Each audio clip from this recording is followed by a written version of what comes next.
আমরা চাই সমস্ত মিথ্যা মামলার প্রত্যাহার করা হোক।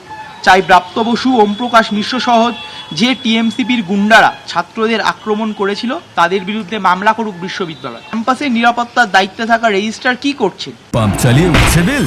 কেএসবি পাম্প বাঁচায় বিদ্যুৎ, বিলের প্রবলেম গেল। বিদ্যুৎ সাশ্রয়কারী জার্মান টেকনোলজিতে তৈরি কেএসবি পাম্প। পয়সা বাঁচাও, টেনশন ভাগাও। 1 তারিখে যারা ছাত্রীদের নিগ্রহ করলেন এবং গতকাল যারা ইউনিয়ন রুমে পুড়িয়ে দিল তাদের শনাক্ত করে অবিলম্বে ব্যবস্থা গ্রহণ করা হোক। আপনারা শুনলেন আন্দোলনকারী পড়ুয়ারা তারা প্রথম থেকেই যে দাবি করে আসছেন যে সমস্ত মিথ্যে মামলা দেওয়া হয়েছে তার সমস্ত কিছু প্রত্যাহার করতে হবে। আর এ নিয়ে ইতিমধ্যেই রাজনৈতিক তরজাও তুঙ্গে। তৃণমূল, বিজেপি এবং সিপিএম কি বলছেন পরপর রাখবো। মমতা বন্দ্যোপাধ্যায়ের পুলিশকে এ রাজ্যে চাকরি করে খেতে হবে। তৃণমূলের পুলিশকে, আমি খুব সচেতনভাবে তৃণমূলের পুলিশ বলছি, তাদেরকে এ রাজ্যে চাকরি করে খেতে হবে। তাদের ক্ষমতা হবে ব্রাত্য বসুকে গ্রেপ্তার করা, তাদের ক্ষমতা হবে তৃণমূল নেতাদের বিরুদ্ধে চার্জশিট দেওয়া। তো আমি বারবার করে বলছি, এমন কোনো এজেন্সি যার উপরে রাজ্য সরকারের কোনো কন্ট্রোল নেই সেই ধরনের কোনো এজেন্সিকে তদন্ত করা উচিত বলে আমার মনে করি। আমি আবার বলছি, এমন কোনো এজেন্সি যার উপরে রাজ্য সরকারের কোনো কন্ট্রোল নেই সেই ধরনের কোনো এজেন্সি। যাদের মানুষের সঙ্গে কোনো সম্পর্ক নেই, যারা সংগঠনে কোনো ত্রিসীমানায় যায় না, যারা নিজেদের বাড়ির ওয়ার্ডে 300-র বেশি ভোট পায় না, বিপুল ভোটে হারে 150-200 ভোট পায়, তো তারা কথায় কথায় যদি হাইকোর্টের কথা বলতে যায় তো তার মানে এটা তাদের জনসংযোগ নেই, মানুষের দরবারে বিচ্ছিন্ন যাবে। হেট কালচার, এটারই তো একটা আগলি উলঙ্গ প্রকাশ হচ্ছে মন্ত্রী জারি যাওয়ার চেষ্টা ছাত্রের উপরে, প্রতিবাদীদের উপরে, যেটা আমরা উত্তর ভারতে ইতিমধ্যে বিজেপির শাসনে, আরএসএস শাসনে দেখে আসছি। আসলে পুলিশ তো দলদাস। তাহলে তুমি যে কোনো একটা গাড়ি যদি চাপা দেয়, সেই গাড়ির মালিক, সেই গাড়ির চালক, সেই গাড়ির আরোহী, সেই গাড়ি, তার বিরুদ্ধে তো কেস হয়।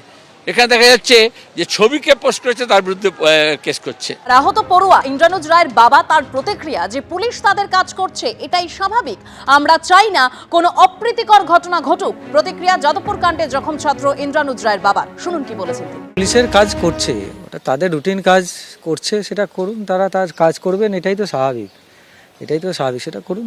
আমরা যারা বড়, যারা সিনিয়র, যারা তারা বিভিন্ন পদে যারা আছে তারা পদমর্যাদার সঙ্গে মানানসই কাজকর্ম করুন। তারা তাদের দায়িত্ব নিশ্চয়ই জানেন, সেই দায়িত্বগুলো বুঝেই তারা কাজকর্মগুলো করুন, তাহলে আমাদের এই সমাজে কিছু হবে না, সমাজটা ভালো থাকবে। আর তারা যদি না করে উল্টোটা করতে থাকেন তাহলে পরে আরও ক্যাওস সেগুলো আসবে। এদিকে যাদবপুর কাণ্ডের তদন্তে পুলিশি হেনস্থার চেষ্টার অভিযোগ, হাইকোর্টের দ্বারস্থ হয়েছেন এক এসএফআই সমর্থক। যাদবপুরের পড়ুয়াদের জিজ্ঞাসাবাদের জন্য বারবার ডেকে পাঠাচ্ছে পুলিশ, মোবাইল ফোনও চেয়েছিল পুলিশ, আপত্তি করেন পড়ুয়ারা। আন্দোলনকারীদের হেনস্থার চেষ্টা হচ্ছে এই অভিযোগ তুলে হাইকোর্টের দ্বারস্থ এক এসএফআই সমর্থক। মামলা দায়েরের অনুমতি কলকাতা হাইকোর্টের। যাদবপুর কাণ্ডের তদন্তে ইতিমধ্যেই তৎপর হয়েছে পুলিশ, তবে এবার পুলিশি হেনস্থার চেষ্টার অভিযোগ সামনে আসছে। আর এই অভিযোগ তুলে হাইকোর্টের দ্বারস্থ হয়েছেন এক এসএফআই সমর্থক। তিনি যা অভিযোগ করছেন যে যাদবপুরের পড়ুয়াদের জিজ্ঞাসাবাদের জন্য বারবার পুলিশ ডেকে পাঠাচ্ছে, মোবাইল ফোনও চাওয়া হয়েছিল কিন্তু আপত্তি করেন পড়ুয়ারা। আন্দোলনকারীদের হেনস্থার চেষ্টা হচ্ছে এই অভিযোগ করছেন এক এসএফআই সমর্থক। ইতিমধ্যেই মামলা দায়েরের অনুমতিও দিয়েছে কলকাতা হাইকোর্ট।